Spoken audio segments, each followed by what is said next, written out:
Okay, hit it.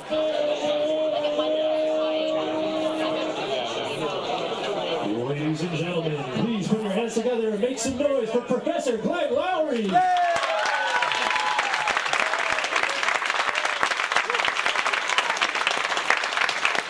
In the house at the Comedy Cellar. I mean, I'm just a professor, you know. They didn't teach us this in graduate school.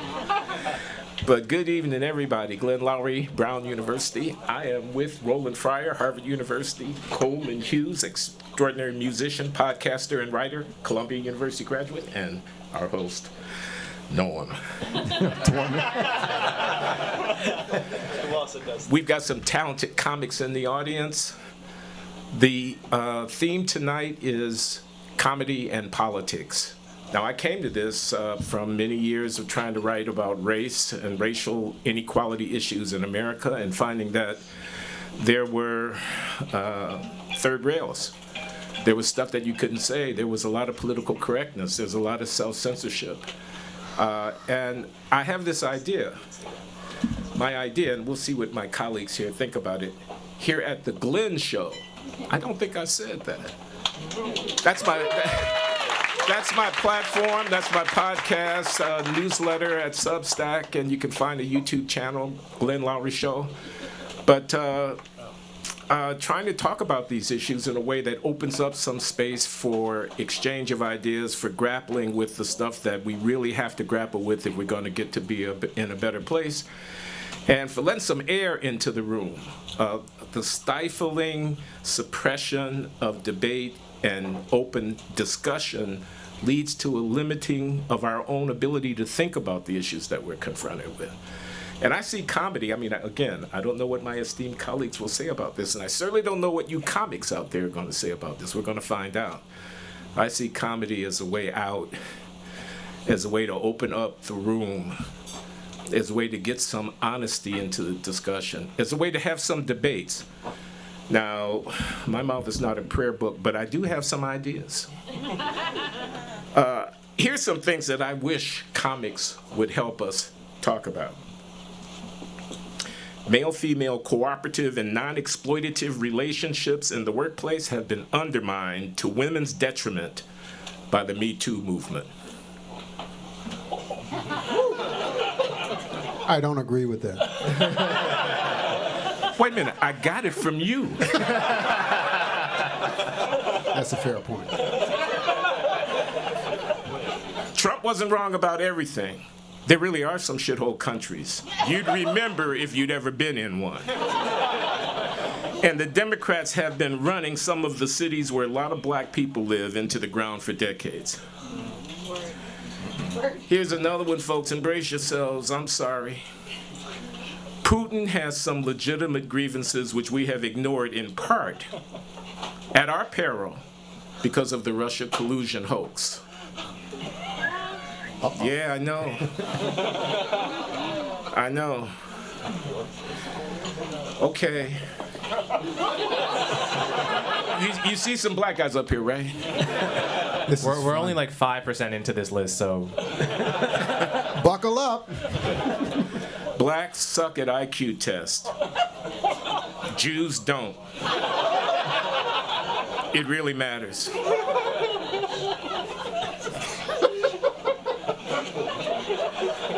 Here's an easy Mazel one. tov. Here's an easy one. Our collective response to the COVID pandemic has had elements of an irrational moral panic. Yeah. Now, an English professor whom I know and respect told me there's a difference between when you say something and they clap and when you say something and they laugh. He said, remember, you're in a comedy club, so I'm going to try to keep that in mind. Okay, maybe one more. Well, maybe two more.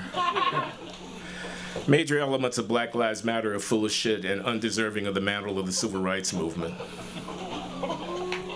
Yeah, I know. It's hard. And by the way, all I'm suggesting is let's talk about this stuff. This is not really my opinion. I'm not actually saying this. These are just things that I think only a comic could get away with saying. We need to talk, along with Dave Chappelle, about whether the transgender rights movement is normalizing mental illness. Here's my coda. Mind you now, I'm not actually saying these things. I'm just saying that if one were to say them, it could be done most effectively in the voice of a comic. Smile when you say that has a deep meaning. My challenge to the real comics in this room is whether they agree with me or not, and I suspect they mostly don't. Find ways of bringing considerations of these issues into the public consciousness. So that's what I'm trying to do here in this conversation, encourage us to engage with these issues, and I invite my colleagues, Roland and Coleman, to weigh in. Roland? On what? What are we supposed to weigh in on? Can I bring up some of the comics too to join us? Absolutely. All right, so we have some fantastic comics here, all of whom I would say are pretty fearless. First of all is Andrew Schulz, brilliant idiot podcast, MTV's Guy Code. He's also selling out Radio City Music Hall in 2 weeks. When are you doing Radio City? 2 weeks. In 2 weeks. April 16th. April 16th? What's your view on Black IQ, Andrew? Where are you supposed to sit? No, Andrew, you're supposed to sit over here, Liz. I think Liz. This is the white one. This is the white one. Get the fuck off my bus. Is his mic working? Check. Hello? Oh, you're in trouble already. See what happens with white voices? When black people start speaking up, that's better. Okay. Shane Gillis, Comedy Central, Sirius XM. Hey! Almost on SNL. We probably want to talk to him about that. Clap for Shane Gillis. Come on. Hey, how are you? Can Shane come down here with me? I want to talk about black athletes. Yeah, hell yeah. Judy Gold. We have to update these credits.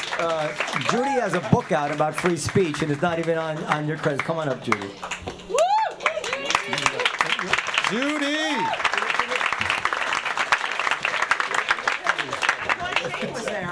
Shane didn't want to sit next to Andrew. And TJ. Come on, TJ. You need more credits here. From Amazon Prime and Fox. TJ. Clap your hands, everybody. Come on. Give it up, TJ. Where is he? Oh, there he is. And also, we have another comic who's here. It was a last-minute addition. His name is Mr. Rick Crom. And maybe, Rick, you come up and share the stool with me. I don't know. Come on up here, Rick. Where are you? I think he'd like that, actually. We might need another chair. Share the stool with you? Come on. Like we've never done that.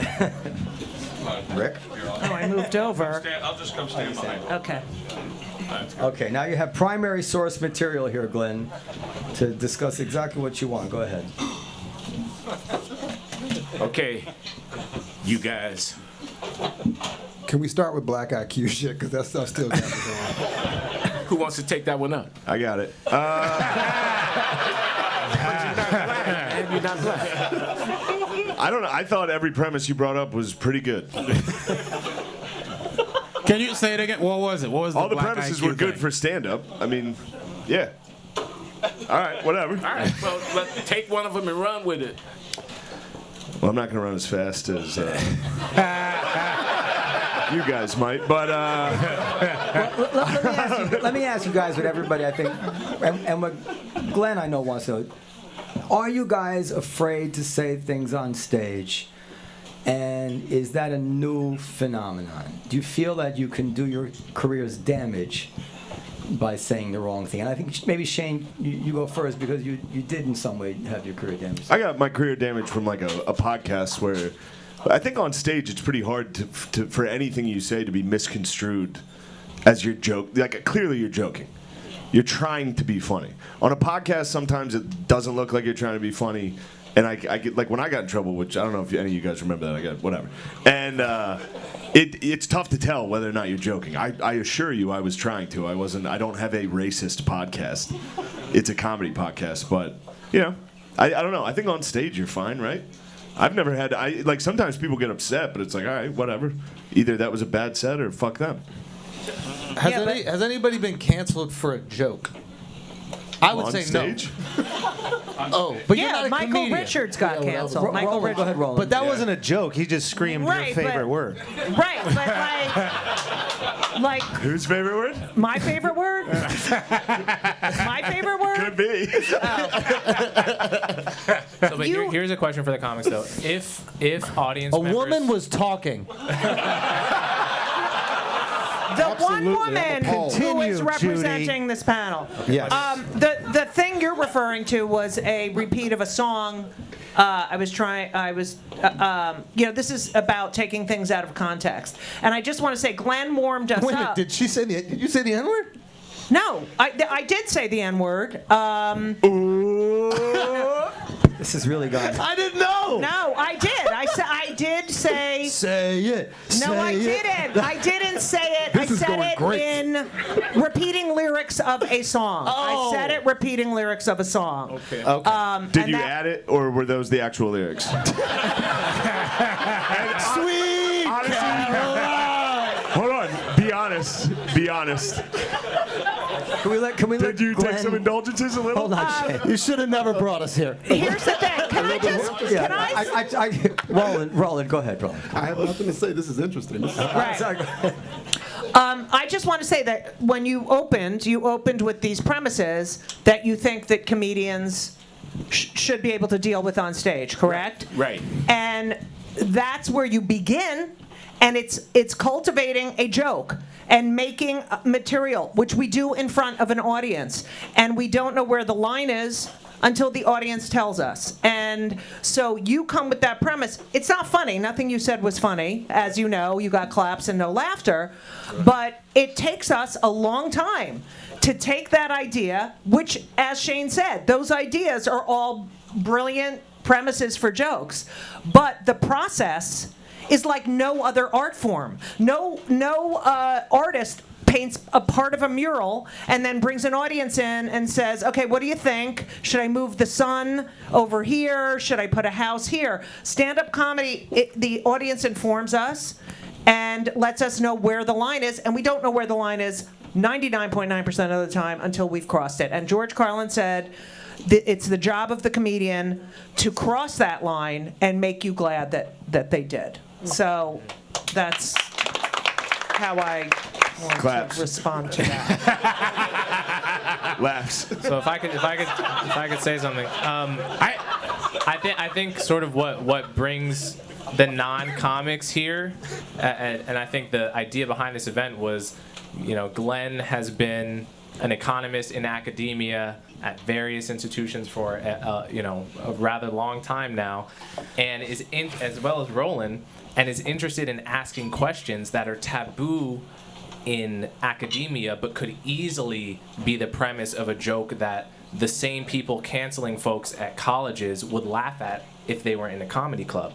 And the observation to draw from that is when we're arguing with people about politics or about ideas, there are these cognitive roadblocks we have in our minds that prevents us from seeing a good point on the other side. It's like you're arguing with someone, you're mad, they're a Democrat, you're a Republican, or vice versa. They say something that actually makes a lot of sense, but it just hits a roadblock in your mind because they're from they have different politics than you, or they're from a different place than you, or they're speaking using words that grate against you in a way, words that offend you.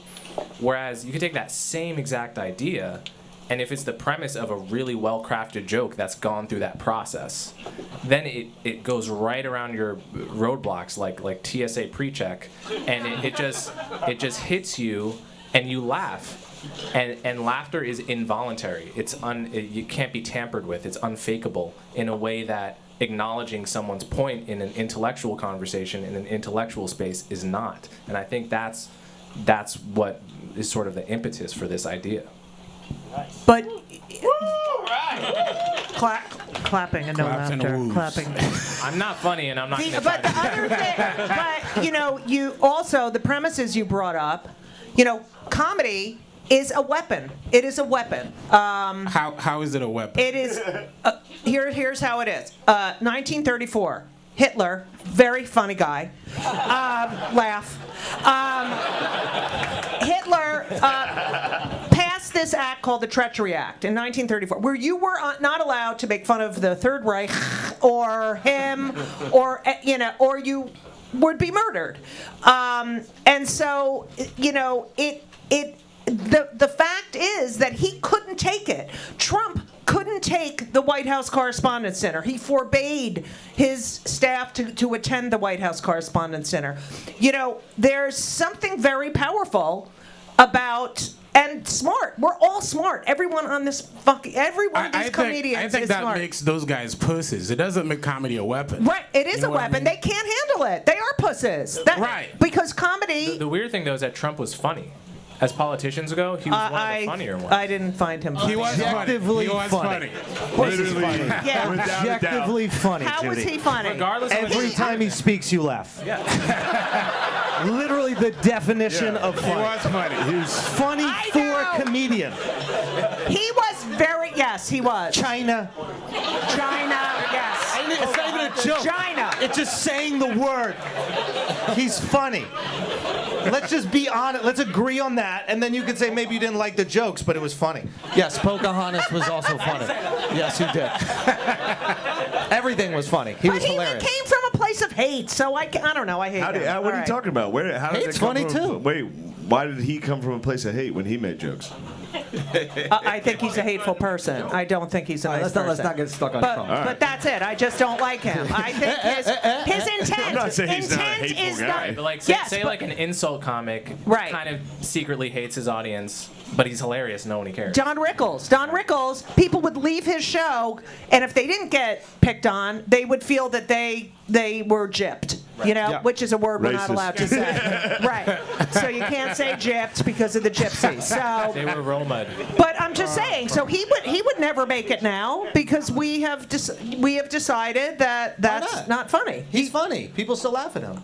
I think he's hilarious. Yeah, I think he'd make it now. I think he would kill I right don't now. know. Not with I it. have a question for whoever would know the answer. Judy would know.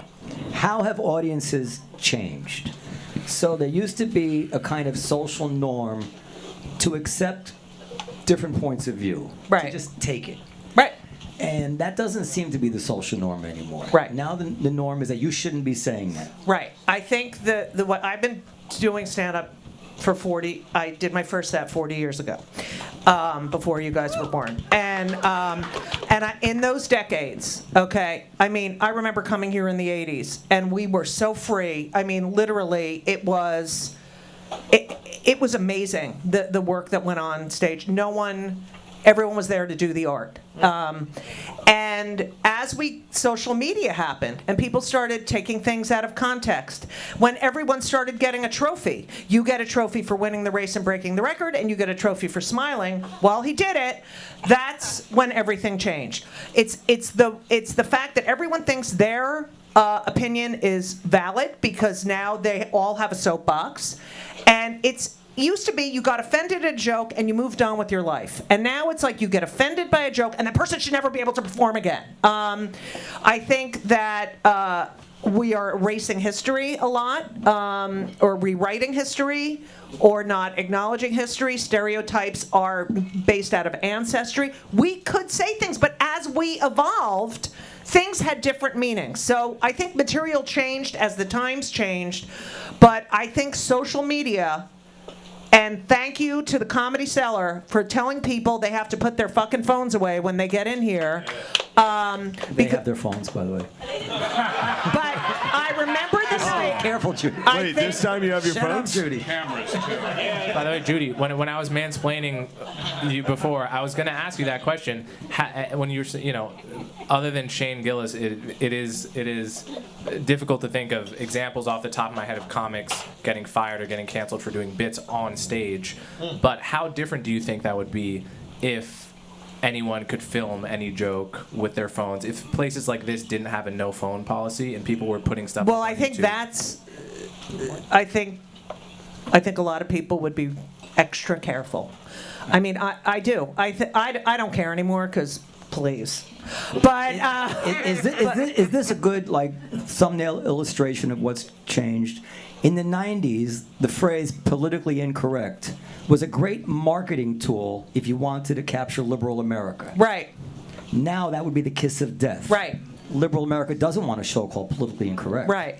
And there was a very successful show, Politically Incorrect. Right. But who was that marketed to? That was Not marketed to the conservatives. liberals. That was marketed to, oh, we're going to talk about the stuff that no one wants to talk. We're going to talk about gay people. We're going to talk about people of color. We're going to talk about immigrants. We're going to talk about all this stuff. And now I think both the right and the left are losing this battle, and it really kind of sucks.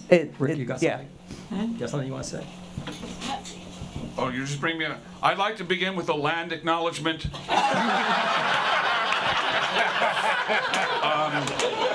We are on the land originally occupied by the Lenape people, who they were a tribe that occupied Manhattan, and then they sold it to a Jewish tribe, the Fakakta people. My pronouns are he, him, wait, what? Thank you.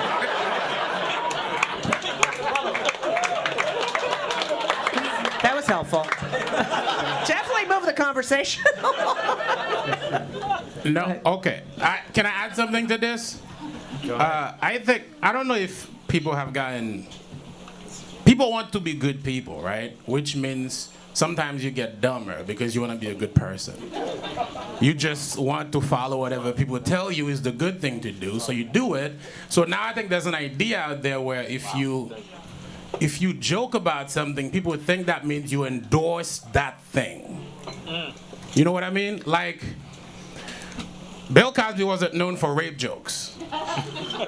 He never joked about them, but he fucking loved rape. You know what I mean? So just because you talk about a shitty thing in the world, it doesn't mean you endorse that thing. It just means it's out there. We gotta talk about it because the only way we have is fucking comedy. You know what I mean? No, you're making a great, like, we shouldn't even be on stage together. Like, you guys and us should never talk. Why is that? Because you guys say things that are true, and we say things that are funny. And when those things bleed into one another, the stakes get too high. Like, you asking about, like, black IQ, now you're implying the joke that Shane or I'm going to make is how I actually feel about black IQ. I'm just going to say the funniest one. Right. And that's often wrong. You know what I mean? Yes. So if you want to talk about Me Too shit, the funniest joke is wrong. Right? Like But we are social scientists. The so we're funniest wrong joke, all the time too. the funniest joke about the Me Too is that the Me Too movement stopped during the pandemic when women started making banana bread. I don't think that's the funniest. And they realized what they really wanted. I don't think that's funny. Which is to stay at home all fucking day in the kitchen and clean. They were forced to stay All right, that's inside, funny, and they that's loved funny. it. Thank you. That is funny. You had to let me tag That it. is funny. That is funny. But I that's don't not agree. right, Right, right? but you're saying, Andrew, Yeah. you It really are, does and I- sound like you believe that, though. Right. I know, I have conviction. I have conviction. That's why it's dangerous, because he But believes what? it. My wife has never been happier. I think TJ and Andrew are saying that it's about intent. What is the intention? And when you take intention out of the equation, you're done. And it's like, and that's what the audience does. That's what Noam was saying. The audience takes intent. Doesn't, you know, if you murder someone and you go on trial for homicide, your sentence is based on intent. What were you thinking? Did you mean to do it? And yet a comic doesn't get the same consideration. No one does. Right. No one does. That has nothing to do with comedy, right? But It's like I you tell think it a has joke everything to do with comedy. Not just in comedy. That's a problem. Right. I that's think what it's a he's saying problem in with general. everything. But I'm saying, you're saying, you know, the question about, you know, has the audience changed? Yeah, the audience now doesn't care about the comedian's intent. They only care about how they fucking feel about the joke. Now- And that's the end of it. Well, let me ask you a question about the intent thing. How much of it is the appearance that intent doesn't matter because corporations tend to buckle, and how much of it is the fact that everyday people really dismiss things if the intent isn't there? So, like, Joe Rogan, I'm curious to know how you guys felt about the whole Joe Rogan thing. But Spotify didn't buckle, and it kind of just went away. Yeah. What network is The View on? ABC? ABC, yeah. ABC kind of buckled with Whoopi Goldberg, I think, to their discredit. And now that's kind of stuck to her. Where I thought they shouldn't have done anything about Whoopi Goldberg. They should have said, let her say what she wants. It's The View. If she learns something and wants to take it back, she's welcome to. If she stands by it, she stands by it. What did Whoopi say? She said that the Holocaust wasn't about race. The Holocaust was it was just a white people problem, so she's staying out of it. Which is pretty funny. Just hilarious. Isn't that what everybody's saying about Russia-Ukraine now? Pretty much. And also, she did everybody a favor by bringing it up, because a lot of people think that's an idea that's right. been It was a bubbling up. learning experience. I mean, they brought the head of the Anti-Defamation League. But they paraded her out there. She did the hostage video. She apologized. Yeah. She did. And she's suspended for 2 weeks. Is she reinstated? Is she back on? She's back on. They took her off for 2 weeks. She kind of she went on Colbert and kind of was like, nah. She doubled down. I kind of agree with everything I said earlier. Right. Colbert had to be like, oh, well, how about that? All right. Yeah, it was great. I'd very much like to hear what Glenn's take on the whole Joe Rogan thing was. And by the way, it wasn't just that he said the N-word, but he made a comparison to Planet of the Apes, which is basically what Roseanne Barr got fired for, right? Yeah, the Planet of the Apes thing was a little problematic, I think. Problematic? It was a problem. I mean, you think apes, you see a bunch of black guys standing around, you think apes, that's a little bit problematic. I mean, I don't think it should be, a cancelable offense, but I think an apology might be in order, and I think he did issue one, so it's all good. Likewise with Whoopi Goldberg, which I took to be more ignorance than malice. I mean, she just didn't understand that Hitler was about race in his own way, just like, we. So, that's what I think. But I want to get Roland into the conversation because he's one of the reasons that I'm here. When I learned that his research lab had a facility in it where he could show old tapes of Richard Pryor, Dave Chappelle doing comedy routines so that the graduate students and research assistants would be stimulated to ask the right questions about social inequality, I thought, comedy's got a bigger reach than I ever thought it could have. I'm just a comedy groupie. I mean, I think that the best social scientists in the world are on stages every night. And if you want to understand what a community is feeling, you should come to a comedy club, not come to Harvard's economics department. And so that's probably not so surprising. But yeah, I showed those things because there's real things in there to actually test with data.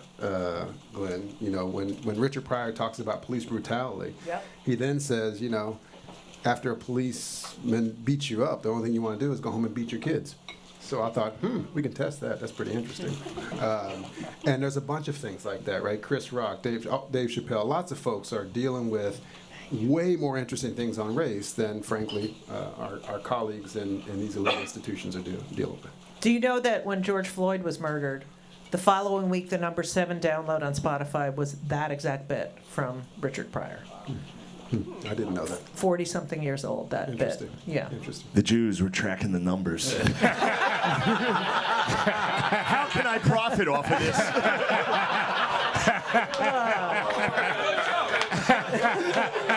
That's a good joke. You know what? Who gets hurt with that joke? Nobody gets hurt. I feel hurt. You do? Fuck no. Well, I think the truth is if this crowd were large enough, there would be at least one person in the crowd that actually really was hurt by that joke, and that's true. I think that's true of even the best jokes. So there's this idea that we basically have to, comics at least, have to adapt to the most thin-skinned person in the room. What does it mean to be hurt don't. by a joke? Well, I think you know it when you feel it. I mean, I felt this. It's like a joke. It wasn't funny to you. It's a gut feeling. Yeah, look, one time I was dating this girl. She had an abortion. Don't worry, we broke up. And anyway, she and I went to a club together, and the comic that was on stage was doing bad abortion jokes, and I was sitting with her like,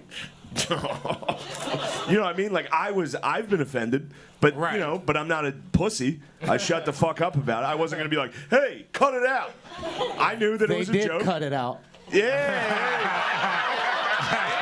Yeah, that's a good joke. that's a great joke. That's a good joke. That's not how they do it. They don't cut it out. It was in rural Pennsylvania. They suck it out. What They kind of suck abortion? it out. True, Suck that would it, have okay? been funny. Be like, hey, you better scoop it off. Yeah. Suck it out right now. But yeah, no, I've been there. I understand when one, but yeah, you gotta be quiet if you're the person that's like, Yeah, but the question is how hurt. If you get hurt by a joke, like you know, if somebody does a joke about your grandmother dying, and your grandmother just happened to die Right. the day before, well, how absurd for you to think that comedian should have known that my grandmother died. Of course, and of course. That was in poor taste, and I'll never patronize that comedy club again. But now, and that's their right. If they would say, I'm not going to patronize that comedy club or see that comedian again. But now it's like, and I'm going to get everybody I know to make sure that person comic has no never friends, works again. period. Because he told a joke that hurt my feelings No. that only I knew about at the time. Yeah. That's where the problem is. Yeah. It's Right, not that's so much, social media, yeah. too. It's not so much the fact that you get yourself in trouble. It's that it's like, who else can I get to come along and hate that guy with me? Yeah. You know, that's what it's become. You know, my mother used to say when she'd hear a joke, she'd go, "Oh, that's in poor taste." Do you remember that phrase? Poor taste. Yeah. And that was the end of it. Fuck that her. Don Rickles, poor taste. Well, that's why he said, "Fuck you, Mom." What are you saying? Motherfucker. Shut the fuck He just up. called the guy a hockey puck. Who Yeah. got her with that? No, but it's true. And people would get on with their lives. But now there's an agenda. Oh, you said something that hurts me. Now I must get my army together and make sure that person or that establishment goes out of business. And that, I But think, it- is I think nuts. there's part of that. I think the trickiest thing is the audience feeling discomfort laughing at things that they do believe are funny.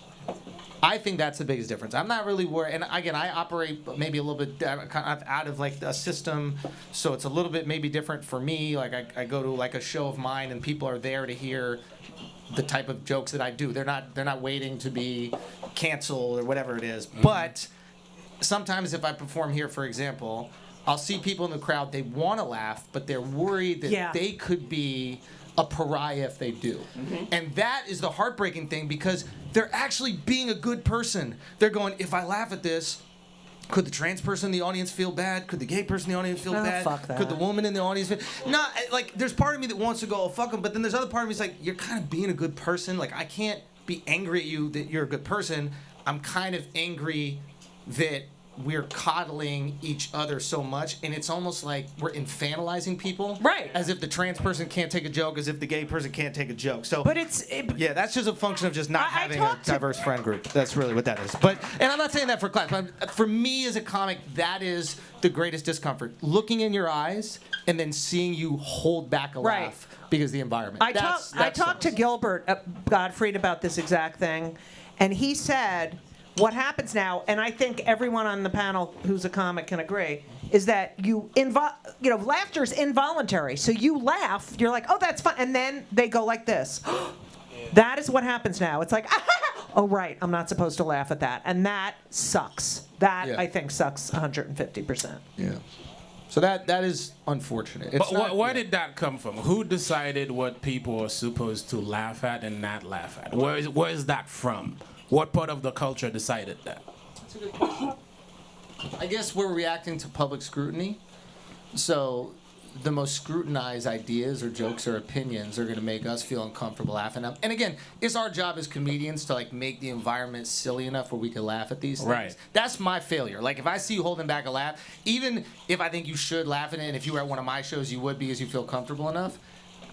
The reason I'm here is because I want to make the person who doesn't even know me feel comfortable enough laughing. And that's on me. I got to find a way to make it sillier. Make it more absurd or whatever the fuck it is. But I just wish that they felt free enough to laugh. But that's on them. That's not on you. Yeah, but it's a... If we're having like a greater cultural discussion, which whatever. I just want to fucking make people laugh. But You love it, dude. fuck you, Shane. Hey, fuck you, man. Oh, okay, you guys. Okay, I want to hear You what big you think fucking about jerk. this. Yes. The to me, the strongest argument against the comic going over the line and introducing stuff that we're not supposed to say is that the non-comic people out there will feel empowered to say the thing that we're not supposed to say when the comic makes us laugh by saying that thing. Oh, that's absolute bullshit. 100%. Yeah, it makes no sense. I don't know who came up. Okay, so there's this thing in comedy that no comedians came up with that term. I think it's a comedy journalist, like punching up versus punching down. That's not a thing that none of us ever think about. But somehow, somewhere, somebody decided that you punch up if you joke about the people society has decided those are the privileged people, you can make fun of them, and that this whole group below them that's like the marginalized, and you can't joke about them because that's punching down. And that's not true. You punch where you think it's funny. That's all it is. Where do we have this thing punching up and punching down? But it's also a comedian. You see the world through the comedian's eyes. Like a joke is a buildup of tension and then a release. And you know, you really do.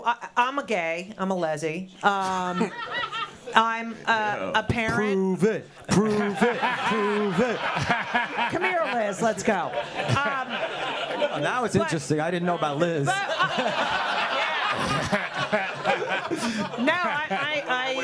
I transform them. No, but when I came out in the mid '90s as a gay parent. I had kids, and I just started talking about my family, and I was like, I have to talk about family. Everyone talks about that. You know, like you're a parent. There's so much material, and it definitely changed the way people would come up to me after a show and say, oh, first of all, people would forget that I was gay because I was talking about the same shit that the other parents go through. And then I've had people come up to me thanking me. I had a military guy from Houston say, oh, I see why you guys want to get married now. Like, comedy is powerful if you are talking about, and it's the most palatable way to talk about something subversive. 100%, because you trick them, they're laughing, but they're learning, they're thinking, you know, and that's the power of comedy. Can I invite another perspective here? We have a woman who works here. She's trans. She worked with me for more than 30 years. Long before she was trans. And but she's also been around comedy all this time, and she's quite intelligent. And I'm wondering if you have I wouldn't go that far. an introspective. And She's no Amy Schneider. I wonder if you have anything to like how does it make When did you transition?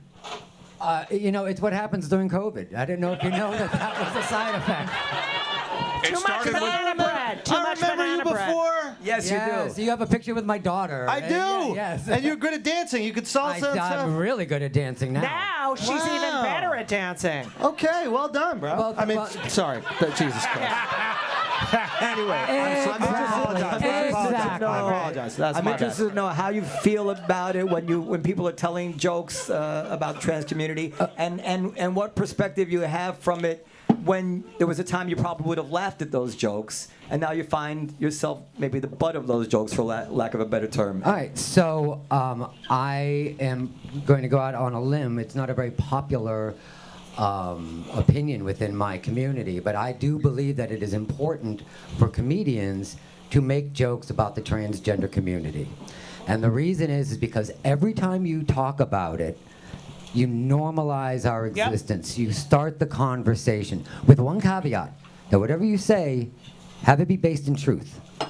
Yep. So long as it's true, then it's funny. If it's not true, then it becomes elusive, mean. you know. Well, it's something that we argue, but I mean, it's so long as it's not really mean-spirited. I think the shorthand way of saying is, you know, have it be based in truth. You know, so I am not offended, and I would say that there's a large portion of my community which are, we're usually kind of quiet. We kind of, well, for reals, we kind of dip into the background. We're really good at trying to be on the DL, you know. We're trying to hide. We're trying not to make ourselves too well known. But there's many of us who are hardworking, productive members of society, worthy of inclusion, and we find the jokes funny. You know, we're not out there protesting against like the Dave Chappelle's, and I do, like, I watched the Dave Chappelle episode 3 times, 2 times taking notes, and I didn't find anything that he said that was mean-spirited. I found things I disagreed with, but he has a right to offend me. Okay, so is she making a crucial distinction here that's kind of not handled? There's a big difference between being mean-spirited and making a legitimate point. Right. And I have a lot of tolerance for somebody making a point, even about things that really matter, like that are emotional to me. If I know they're making a point, I feel the obligation to give them a lot of latitude. If they're mean, I don't feel the obligation to give them any room at all. So audiences are probably pretty similar to that. Can I ask you a question actually on that whole thing? Because my feeling about the Chappelle thing, it was just like people, they didn't have the same knowledge base. That's kind of what I understand. It's like transphobia's definition for Chappelle and transphobia's definition for the trans community were different, and there wasn't a conversation to get on the same page. So I think Chappelle was going like, transphobia is what racism would be. So you hate me, therefore that's transphobia. I don't hate you guys, not transphobia. And then the trans community was like, if you don't think I'm really a woman, that's transphobia. Yeah. Is that? So I lost some friends because of my stance on how I felt that Dave Chappelle is within his right to say what he did. There is part of our community that feels like you can't say anything. If you say anything remotely offensive towards the trans community, immediately you're put in that block, in that box, you're shut out, you're canceled, you're whatever. We're going to march because any negative word by anybody, would mark you as being transphobic. What I interpreted as Chappelle saying is that I don't, in my heart of hearts, I don't live like you live. I can't understand it. But I do support you 100%. Hence his friend out there in San Francisco, the comedian. So and caveat, I've known Chappelle for a very long time, and I know that he is not transphobic.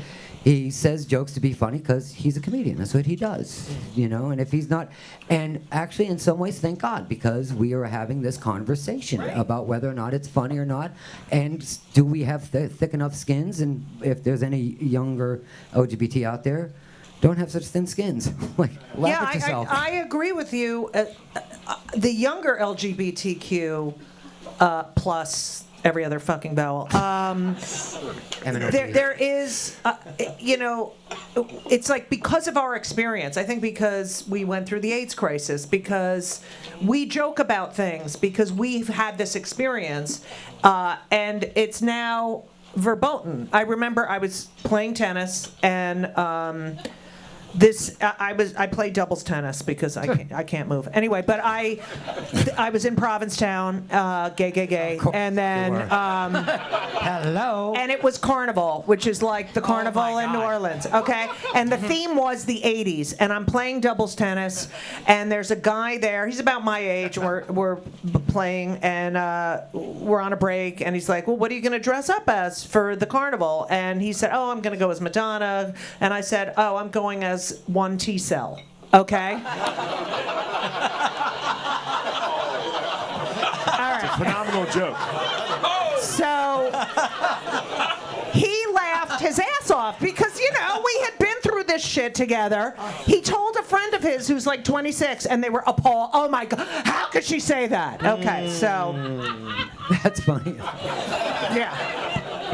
Glenn, we're getting close to the time we're going to take audience questions. I know you've thought very deeply about this issue and things related to it. Maybe you want to have a chance to share with us the things you've been thinking about before we turn it over to the audience. Well, this has been a wonderful experience, I'll say that much. I mean, listening to these comedians talk about comedy. I want to talk a little bit about the N-word. Nigger. Which I can say because this is my nigger. I've known this young man since he was, Since I was a nigger. Hell yeah. No. What I mean is circling back to my point about political correctness being a way of keeping the thing from getting out of the box, out of the comedy box and into the world.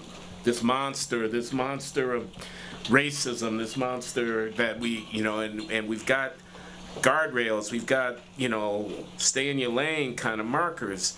And when you let a few people get across the line in the name of comedy, you open up the door to something that could be, really very ugly. I don't know how many Hitler jokes we would want to tell in 1941. You know what I mean? The producers, that Wasn't Chaplin doing a thing? Oh, sorry. He was doing the mustache, yeah. He was what? Yeah. It's just the So, mustache. I don't have a grand intellectual closure on the conversation. I have a sense, though, that there's a lot of stuff to learn from comics, talking with journalists, talking with philosophers about our society. So, that's what I would say, no. Well, can I just say that you're talking about Hitler, there was, Charlie Chaplin did a film called The Great Dictator, Yeah. which was a satire, which involved Hitler, or Hitler-esque type, in funny situations to ridicule him. Satire and comedy that's the powerful tool. We can take something, take a subject and make it so absurd that people go, that's right, it's not as scary as we think it is, or it's not as important as we think, or this is something we should pay attention to. So humor and satire has been used in situations for difficult subjects forever. Right. So that's a tool we use. They did the. First of all in the Family would never get on the air now on a network. What a shame. Maude had an abortion on one of her episodes. Never get on the air now. And when they did the live episode of The Jeffersons, they censored it. And times have really, this is really changed. That the discourse, that there's no I think that what you were saying is that it does create discourse, this comedy, and when you talk about real things, people start actually talking about that. Oh, that joke was funny. I was thinking blah, blah, blah. And when we all watched the same TV show at the same time, whatever happened on that show, whatever issue they were talking about, everyone talked about it that next morning. It created discourse, and there's no discourse now. There's just arguing. No, that hurt my feelings, so it's wrong. And that's what I think is really sad. Yeah, I think one of the things that's happened is a lot of people have forgotten that comedy by nature is transgressive. Yeah. It's not supposed to be right. It's actually very wrong. You're supposed to look at the shitty stuff in your life and laugh about it. And that doesn't mean you have the power to change it, but you cope with it by laughing about it. So I think now there's this idea that, you shouldn't talk about this, as if that's going to make it go away. It's going to make it worse. Exactly. But people think if you joke about something, then you empower other people to not do this thing. Like Richard Pryor joked about police brutality in the 70s. And I guess, is that a thing of the past? It's still fucking here. So it doesn't matter if you joke about it. You're just joking to cope with it. You're not joking to change the fucking world. We work in a fucking nightclub for drunks. What are we talking about? Exactly. It's not this highfalutin bullshit. Easy, TJ. Personally, like, from not you guys. You're pretty. Yeah, you guys seem sober. And I don't know, from my perspective, I hope more comedians actually give a fuck and start, like, worrying about the crowd, because it just makes me funnier, because I hope every comedian is like, well, maybe I shouldn't say that. It's like, great, I'll make $1 million. I also want to say again, because I really think it's true, that it's not, I bet you it's not audiences that have changed that much. It's a few people on Twitter and corporate America that's intimidated by them. Yes. So you got fired from SNL. I don't think the audience would have given a shit if you had been hired on SNL. No. It's just an NBC with a corporate chicken, thing, yeah. because those people on Twitter and the people they go to cocktail parties or whatever it is. Like 40 people tweeted. That's right. And that's all it takes. It's not a reflection of any big sea change of intolerance on the audience couldn't stand. And that's a huge point. That's why Rogan is still perfectly in. Well, Rogan, I'm sorry to cut you off, but No, go ahead. guys like Rogan and Chappelle, like, I didn't have anything before that. So like there was no way to point back and be like, no, he's actually funny. He was joking. Literally the only thing the entire world saw was a clip of me sitting there saying wild shit. Yeah. So that was a pretty easy cancel. I'll do it, dude. Fuck it. But yeah, I yeah. somehow suspect that Rogan had some sort of contractual scenario, because this couldn't have been uncontemplated that he would say something. He must have had some contractual protection in this regard. I don't know that, but it just seems if I was his lawyer. I mean, you're not gonna put $100 million for somebody, then let them go because of Twitter. Who gives a fuck? Yeah, and then they would have lost double. Yeah, because exactly. all of his followers would have been like, all right, fuck it, I'll delete Spotify right now. Yeah, fuck it. I mean, that's the only. It sucks to have to be that end of the spectrum where you're like, yeah, well then we'll boycott this company also. But fuck it. If fight corporate it with America, fire, I guess. corporate America would have a backbone, I think a lot of this problem would disappear. Yep. Yeah, I agree. I think it's time for what's that? Oh, Sam J. Come on, Sam. Bring this monster up. This is Sam J. Writer on SNL. She has her own What's show. up, baby? Oh, Schulzy. You get the last word, Sam, and then we're going to questions from the audience. My last word is cancel Shane Gillis. Please. It helps. What last word in what regard? I don't You can say whatever you want to say about this topic. about cancel culture. Are you afraid of getting canceled? Am I afraid of getting canceled? Sometimes. I mean, I think if you do anything now in the public light, there's this kind of inherent fear. All right.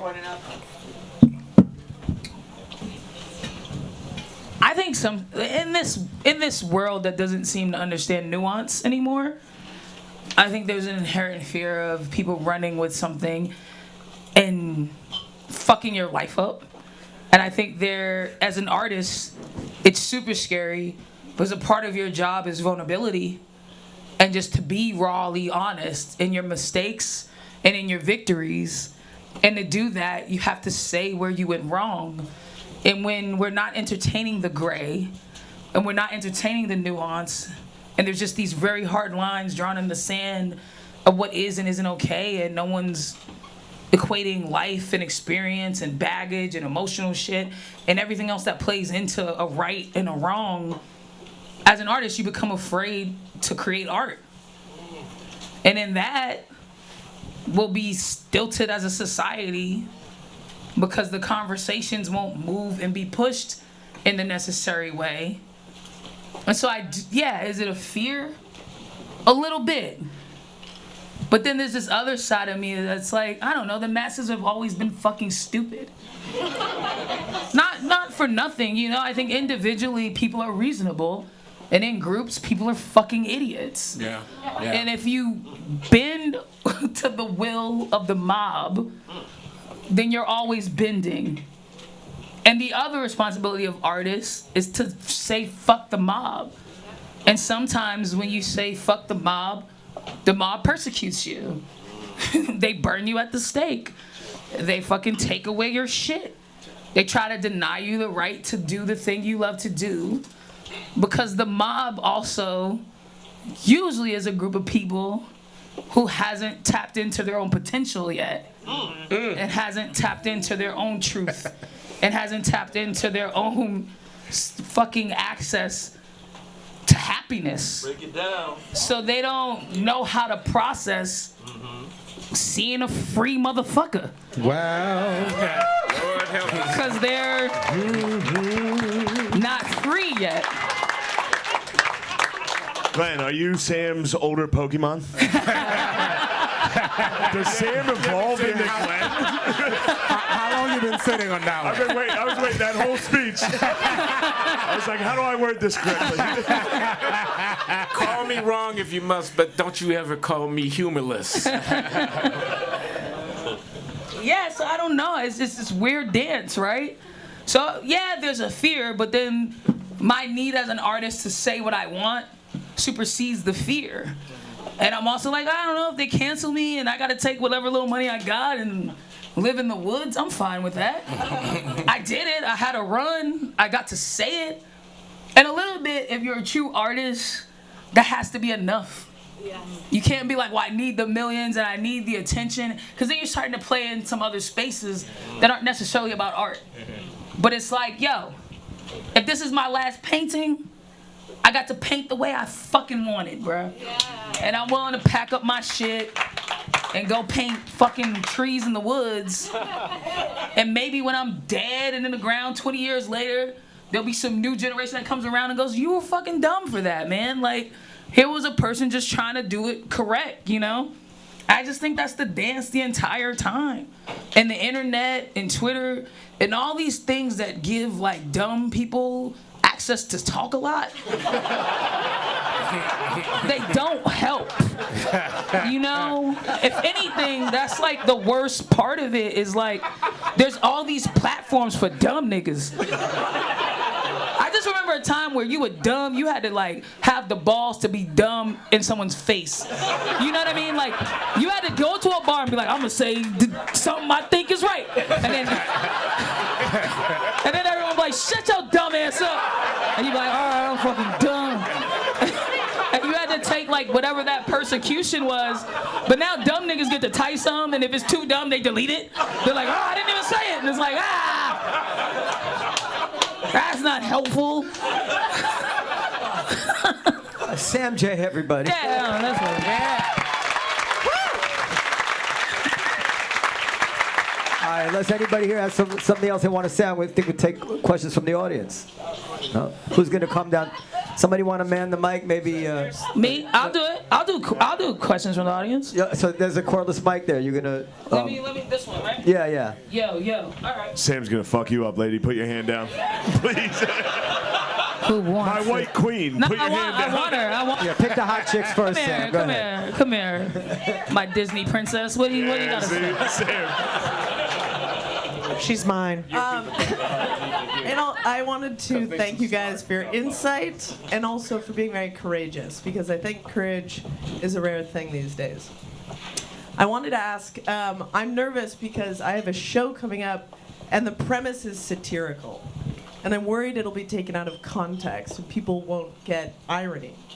What advice would you guys give to somebody in my position? What's the show? The show is called The War on Drugs is Going Great. When is that? Let me get in there. No, I'm the last one. I say, who fucking cares what they think? Just do your fucking show. Very articulate, wasn't that? I think that's just because you said a lot of people don't know that you're intending to be funny. Just put it on the program, a satirical comedy, and then they're like, oh, okay, that's how she means it. You would think, like, because my thing's called a comedy podcast. And most of the time, if I'm being racist or sexist or transphobic, it's clearly satire and irony. But sometimes people don't think that. So, I don't know. Do your best. You don't have any other jobs. What's your real job? Communications. So. You're fucked. You can't do comedy. You can't do comedy. Why are you trying to do comedy? You're going to go down in the audience and get the mic out? Me? Yeah. I didn't know we were done with. I didn't want to. Oh. Listen, you don't interrupt ladies these days, baby. I'm sorry. You let them rock out. I didn't want to. Lifted her hand up first, right there in the corner. I didn't want to with get the her glasses, away. Blah blah blah blah. Nah, blah. you behind her, so you gotta wait. Right just there, by nature. Sam. Where do you That want? woman with the glasses and the dark hair go, lifted her baby. hand up first. Yes. Hey, hello. Okay, so. Just project. We can hear you. I mean, I can yell as No, doesn't worry. So, Maybe hand her your mic over there. in spirit of the set, I'm partially Jewish, so I can yell. TJ, hand her your mic, TJ, because we want to make sure it's recorded. All right. Uh-oh. So, first of all, in terms of the power of comedy to really like change people's minds, I've really changed my mind tonight. I really believe that trans women are women based on their ability to completely take over a conversation and shut up men. But my question is related to that, which is to say, there seems like there's a bit of a contradiction. You want to say that comedy has the power to challenge power, and then you want to say that it's just jokes. And I think there is a little, and maybe contradiction is too strong. There's a tension there that I think maybe you guys could address. It's just jokes. Stop trying to make it more than that. It's just jokes. It's up to intellectuals and journalists to write all these think pieces and make it seem better than that. We're just trying to be funny. And if you're out here trying to do more than be funny, you're probably not that funny.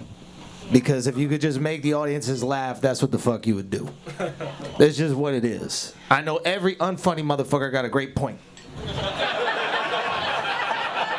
Right? And the funny people sometimes got great points, and then sometimes they talking about shit, right? They talking about dick joke. It is what it is. Just be funny. Those are, at least for me, I don't want the stakes. You're not trying to make points? No. Can I ask you a follow-up question, No. Andrew? And if I am, that's up to you guys. Can I ask you a follow-up Do question? you know, if I'm up here going, I'm trying to change the world, cancel me, bro. Cancel me. If I'm out here going, I just make jokes, that's all I do, let me be Batman, bro. So I think Andrew, Andrew, when Roland says that he was running the top economics lab at Harvard, responsible for some of the most important research, and he shows his assistants Richard Pryor and Eddie Murphy to get them think. How do you explain that? I'm not saying you're wrong. I'm just provoking you to The students are dorks. Yeah. Yeah. So what is it? Who've never heard You anything teach real losers, in their bro. lives. That nigga's Hamilton. He's just like, you want me to make learning cool? And watch this guy say nigga a bunch and then explain racism. I mean, it's a little bit of what it's a split of the dip, I think. It's up Am to I saying things that can probably challenge, and am I saying some things intentionally to challenge? Yes. But should you live and die by me? I'm drunk. No. Thank you. Go get a book. Yes. Go do some follow-up research. Yes. Read Pretty a much. nigga who's like, this is his life to do this. Yeah. I showed up on a Saturday night, drunk as shit, yelled at a cab driver, and now like, I got a lot of thoughts on race. And that's this job. Exactly. Yo, Exactly. we make movies. Like, it's some Pixar shit. Okay? If you have a greater point that you can extrapolate from it, great. Okay? If it's just about the 5 emotions that are inside your body, great too. Like, it's a thing of like, if I say it, don't take it as religion. If I say it, don't go, well, you said this, and then you have to think about what this, and this, because there's a lot of people saying a lot about that topic. I might be saying a very ignorant thing about trans people. Sure. I'm a dumb comic who drinks a lot. There's so many books from smart people. There's so many conversations from people who this is their life's work, this is what they care about, and this is what they do. So if you hang your hat, good or bad, on me, you're fucking up. Yeah. Yeah. Absolutely, yes. Also, one thing I mean, this might be off topic because currently I'm drunk. And I don't know, if I'm performing in New York City when it comes to like fighting power, who do you think New York? I mean, New York's just the most liberal place on earth. If I'm going to be up here confronting an audience, I'm going to be saying something like Trump's funny, shit like that, and that's fun, dude. That's fun to do. It's fun to make a whole audience sit there and be like, "Yeah, he's funny." yes. That's the most the fun. game. You know what sucks is coming up here and being like, "Women's rights matter." That shit sucks. Yeah, it's so funny. And there's- Bitches yeah. are dumb. Yeah, it's so much. Yeah, it's way more fun to come up here and be like, you know who's dumb as hell? Women. See how funny that was? It's funny to be wrong. You can tell I'm joking. Who's got the mic now? Who's got the mic now? We want the highest stakes. Not all of us, but a lot of us want the higher stakes, and those are going to be the trickier topics to talk about, and that's going to be So difficult. I gotta tell you, I think that you take your. I think you actually do want to make points. Maybe. Who No, knows? and I I would never tell you I do. Yeah. That's too self-celebrating. So let's say, I tell dick jokes. No, Yeah, but you have to admit that comics do speak truth to power. And if you watch, you gotta jokes. We all keep talking about comics like they're all the same guy. No, Or lady. no. Comedy No, but speaks truth. comedy doesn't have to. Sometimes dudes are up there with a puppet being like, yo, you ever whack off? Right. That's funny too. Farts are funny. I'm not saying every time there's a comic performing, but there is a reason when you go. There's panels on TV shows. There's a reason The View has comedians on there. There's a reason that when That was your first example. All right, I cut. All right. No. I'm not gonna let them do this. You're very correct. Right. Comedy does speak truth to power, and you two are also fucking white men. Right. So I wanted to say that. Yeah. Diminish our power so I can speak truth to you. No. Judy a white man? You're such White as fuck, baby. You're such a faggot, Shane. Shut up. He's such a faggot. When it comes to something, he's such a diminish. Shut your bitch ass up. Sam, we did the same shitty movie together. You're talking about art this, art that. We did the same shitty movie. Listen to what I'm saying. Okay, go. You are a white man. You are a white man. You are in a place of privilege where you don't necessarily 100. have to speak truth to power in that way. But the first time someone saw Richard Pryor, that was a big truth for people. And the first time someone sees a representation. gay comment that they don't fucking ever get to see that type of shit, it does fucking matter to people. Sorry. You just beat the game, and so you can play at this level. Yeah, but maybe it doesn't fucking matter. Maybe these days when an audience sees a white dude not being a complete pussy and talking like a normal human, there's some fucking people that are like, yo. Can you let me finish? That's great. Great. But let me finish. I'm just saying.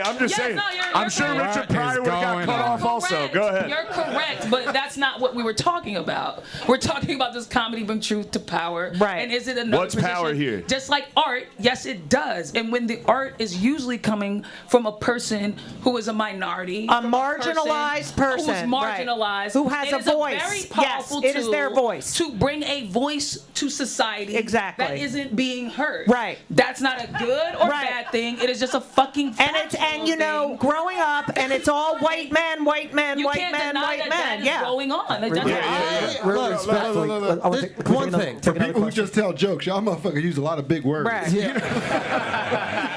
I understand what you guys are saying, and exactly this conversation is what inspired us on January 6th. And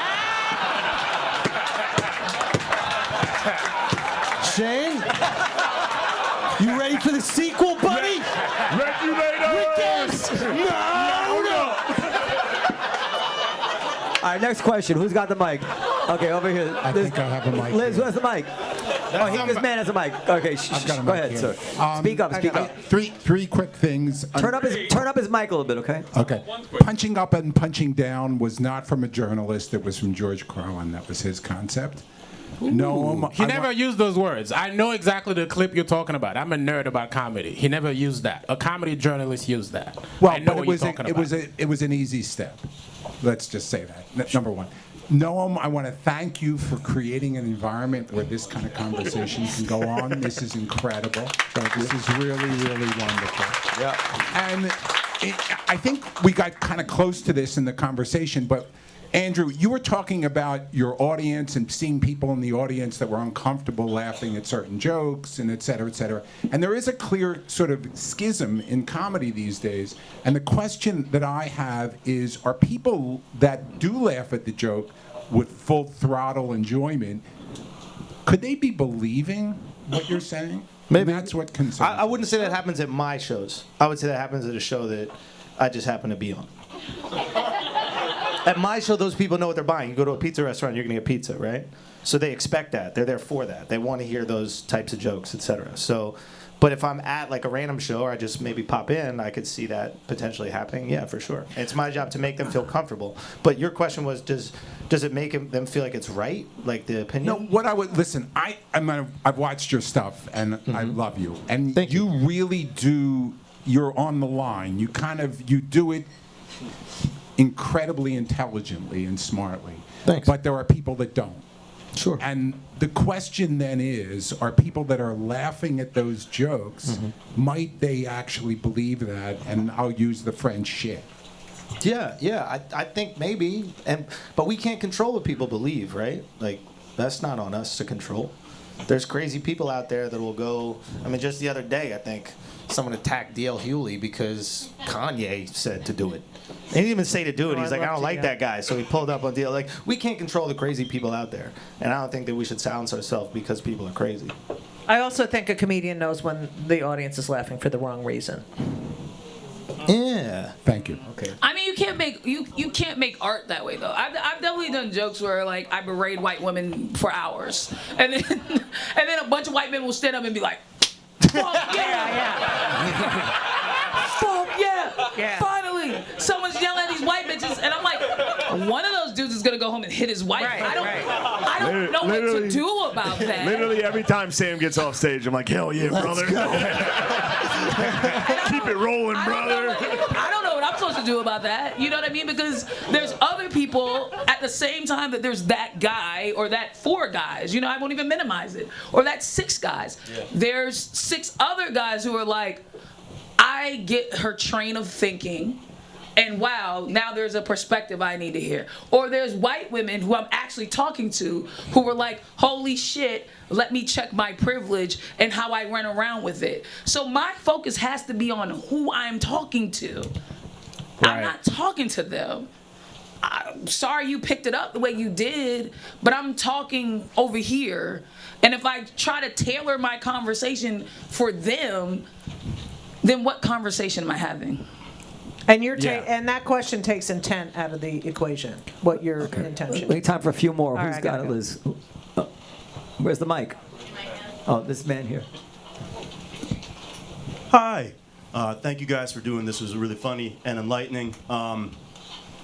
Someone asked earlier, where does all this stuff come from? Who makes all these rules? And I'm wondering if I have an answer, and it's going to offend certain people on stage. But oh, you're ready for hell yeah, brother! Let it rip. If this is a statement, it's got to be really quick. Otherwise, it's got to be a question. I did not see this going this way based on his voice. I wonder if there's too many. I thought he was about to be like, "This is brought to you by MailChimp." I was like, "Hey kids, how's everyone doing?" All right, let's hear it. Sometimes I wonder if there's just too many damn people from Ivy League schools. Ivy League schools at the New York Times, Ivy League schools at tech companies, Ivy League schools at NBC, making these rules really comfortable, overeducated. I'm just some dumb pleb from a state school, but sometimes I feel like, whoa, what the hell's going on? This stuff is kind of crazy. So my question is, why are Ivy Leaguers so damn unfunny? Isn't SNL run by? Oh. Yeah. You're not there anymore, I mean, asshole. what are we doing, man? I mean, yes. I think everybody agrees yes to your question. I don't know. Greg Giraldo was Ivy League. Yeah, but he was fucking hilarious. Yeah, I don't know. Oh, no, there's people from Ivy Leagues that are cool, but You can cherry pick examples. Coleman's Ivy League, Yeah, by there's the way. always exceptions to the rule. No, but I think it's a tight knit subculture, and it's like kind of for the same reason. This is going to sound like a ridiculous example, but like, are the Hasidic Jews hilarious to the outside world? Yes. I find them very funny. Oh my God. Oh, are they hilarious? Go to B&H on a Sunday when they're rested. Yo, They got that Saturday off. They're full of fucking energy and unleavened bread, dude. Those guys are ready to go. That's on Passover.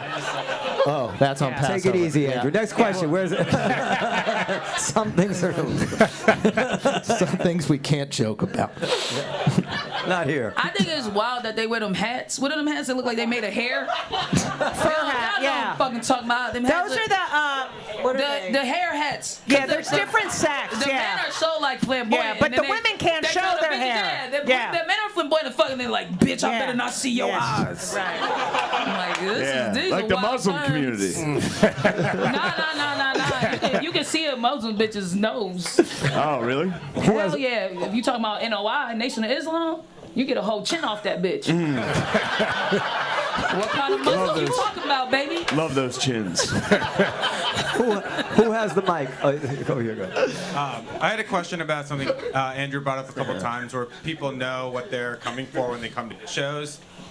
And like Jerry Seinfeld is also one of the people that brought it up earlier on. That, I can't perform at colleges anymore. People don't like what I say, but he's known as a clean comic. And then there's other people that are known for like being insult comics or more on the edge. I'm curious what you guys think about that, and also up and coming comedians that people don't know their brand yet and what they're getting and how that affects their ability to perform. Whoever wants to answer, will you summarize the question a little bit too, because some of it got. Yeah, like some guy said he doesn't want to perform. Not some guy. Jerry Seinfeld said he doesn't want to. A billionaire said he doesn't want to perform at colleges because people are being pussies or something. What college is booking Jerry who Seinfeld? cares? Yeah, These and kids who grow up on cares? TikTok. Don't do colleges. I don't know. Also, if you're a college kid and you go to the Jerry Seinfeld show, you're a fucking loser. I don't know. Totally you true. should be doing a lot more things on your Saturday night. Yeah. Jerry's Yeah. not getting college offers. Yeah, I think You're like, oh, college that nigga kids. from B movie. Yeah. Jerry probably got old and was there like, well, what's going on with showers? And people were like, shut the fuck up. I don't know one thing Listen, that a college crowd wouldn't somebody like. give him a serious answer to the. We did. I did. Okay, 100%. Next question. Nobody cares about his fucking jokes anymore. That's Wait, why. All right, but you're fixating on that. So like, take the example of Nimesh Patel, who came to Columbia when I was Oh, there, yeah. and Yes. made a joke that was like, you know how you know being gay is not a choice? Like, no black person ever wakes up in the morning and is like, this shit is too easy. This black shit's too easy. I'm gonna choose to be gay. So it was like a joke.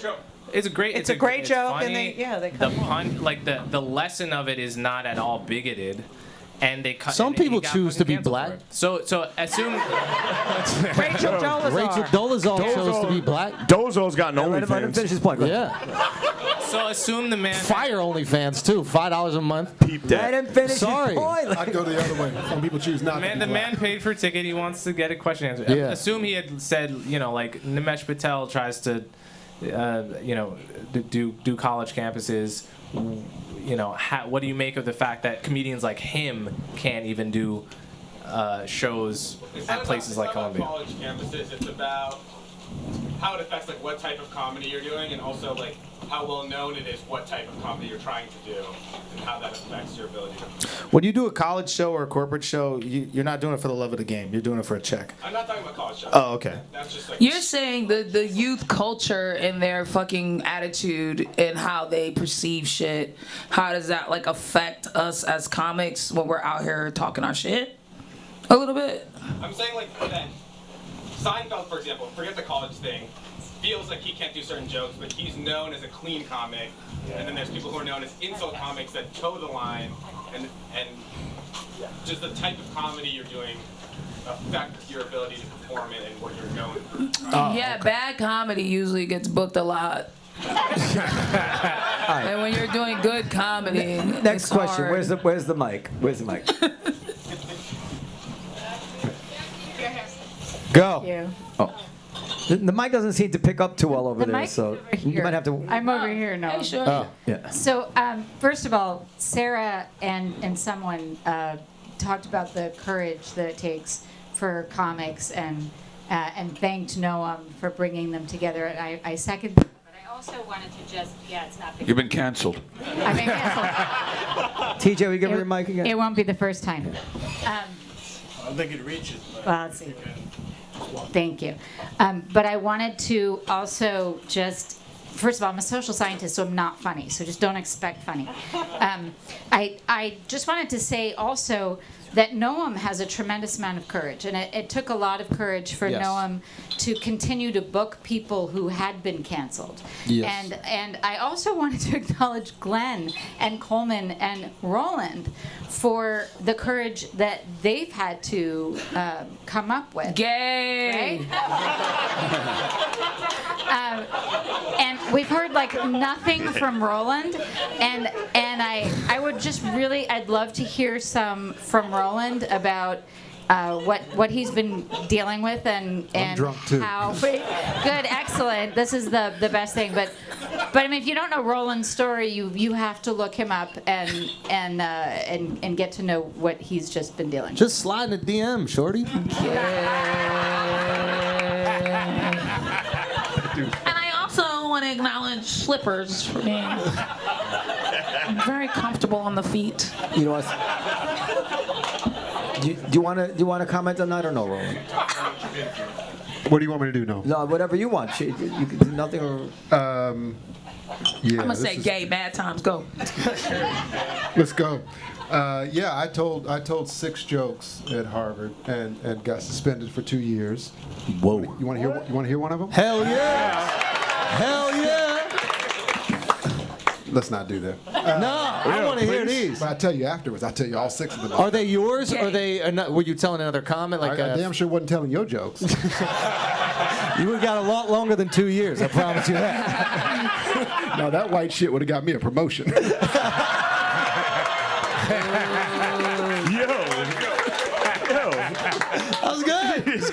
That's good. Where the fuck have you been for the last hour? Appreciate the confidence. You're welcome. I'm a comedian giving you a compliment, though. He said, I'm not a white man. I'm a comedian.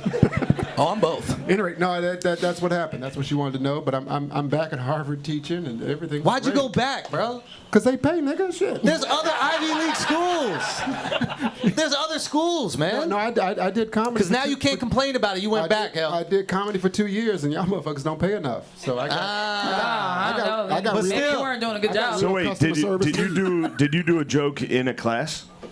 And they were like, no. That's pretty funny. What was the joke? We'll talk about the joke. Say the joke. You can look it up online. There's a lot about Roland and the injustice that was done to him online. It must have been fucked up, bro. I guess it's time for the last question. No, it's not a joke. Yeah, we got to hear that joke, dude. Who's got it? That's crazy, dude. Oh, wait. I don't have the mic. So nobody in the back got a question. We can relay the question. Thank you. Oh, Nick Gillespie from Reason is here. Okay, 2 questions. No statements, just a question. Go ahead. You're Nick Gillespie? No, he's back there. Oh. We'll let Nick I feel a lot of lament for Sounds like a statement. the audience and social media. We just like blame. Sorry. Stop breaking shit. We just blame the Just get to masses. it. Just get to it. Just get to it, dog. Nobody wants what to does hear it. lament Don't you think mean? the project now isn't so much about Starts comedy? with a word that begins with W usually. Did you say you? Whoa! Did he say he was from the project? But don't we really need to learn how to behave better in public with social media? I mean, this is like the 40s or 50s with cigarettes, and like we have to accept that things are the way they are, and we have to train the public to, use these things better. We do need to engage with train each the other public. better. Dude, What are you work in big tech, motherfucker? No, look, don't mess with him. I totally agree. I feel bad. It's descended into a comedy show. Everybody's just using you. You're just pitching fastballs and they're hitting them over the. I've gone to executive coaching now, so I totally agree with you. Now I know how to walk in a straight line with a real tight ass. So I'm good. I'm curious, when you say train people to use social media, you mean like all of us, like comics and the masses, or what do you, I just want I just observed, the joke earlier about someone didn't know that they could laugh. People don't know who they are. They don't know how to behave in public. They're playing an act. They just don't feel that they can trust themselves and their reactions to things. People are freaking out. People don't know what real problems are. I see that as like a positive thing, that people are freaking out, at so many irrelevant and consequential things. Sir? So we have to do something about this. This is something. Sir, because this is being recorded and you don't have a mic, that's the only reason I want to stop, because there's going to be dead air on the recording. But we'll just You cut should that. be sorry. I was filming that. Mr. Dude. Gillespie, somebody bring the mic to him over there. You wanted to did help great. the world, not This has got to be the last. You did one. great. I It thought wasn't it that you were was good. saying, I thought it was sir. good. It wasn't that you were saying You're a anything good wrong or man. anything. I mean, I kind of agree with what you're saying, but we had to. You're a good guy. Thanks. I just wanted to ask, and Noam, you brought it up, corporate America is just like pussy central now, right? Is that new? And whether or not it is it, how do you get corporate America to stand up and not fire people immediately when they get like 40 tweets or something? Huh? I'll be honest, I don't care about corporate America. I don't give a fuck. I don't operate within corporate America. I think that if you're a comedian, and you want to create your own content, you should be creating your own shit, and then get people to advertise on it. And if they don't like it, get other people to do it. Go on the road, make all your money on the road, give away your content, and that's what I've done. I've been able to do the comedy I've wanted to do during this whole thing. I haven't stopped saying a single fucking joke. I don't know why these comics want to keep working for like Comedy Central and shit. Nobody's gonna watch it. You're not gonna go anywhere. Well, I would like to say HBO is a great corporation, and I really think that they treat me well. I think the work culture is positive. I enjoy it very much there. You're drunker than I thought. So I would think that the answer is that it happens incrementally, and that seeing Netflix not buckle on Chappelle. And then I think the Spotify thing was really huge, because what Rogan did was really, he grabbed onto what we thought was the third rail of career-ending violations, and it seemed to evaporate. And the next corporation, A, will say, well, actually Spotify got away with it, and B, it will be harder for them to fire somebody for the same things that Rogan didn't get fired for, I think. Yes, true. The Netflix thing is tricky. They didn't buckle for Chappelle, but everybody else freaked out. Also, you bitch, nigga, you did a Netflix special.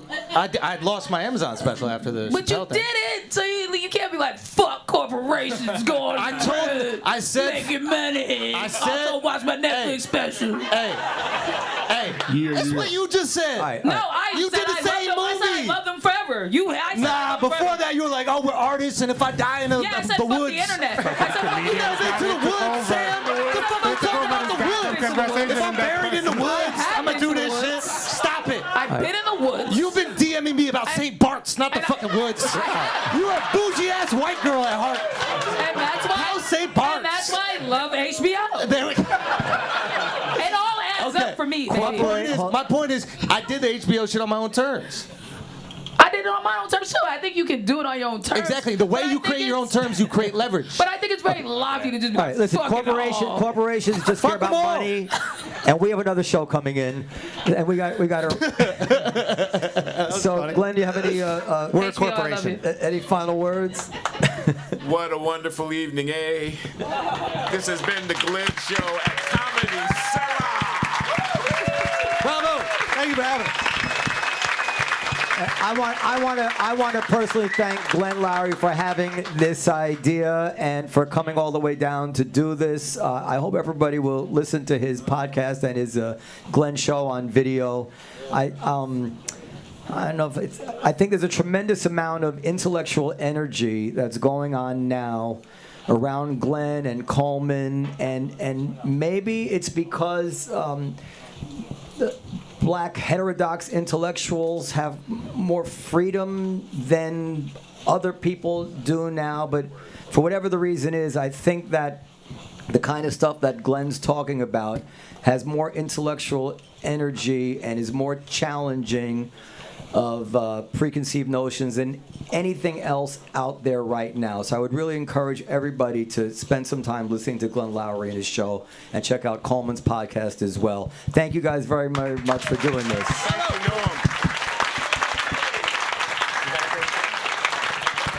Thank you, everybody. And thank you to our comedians who made the show. Not at all. Good to be with you, man.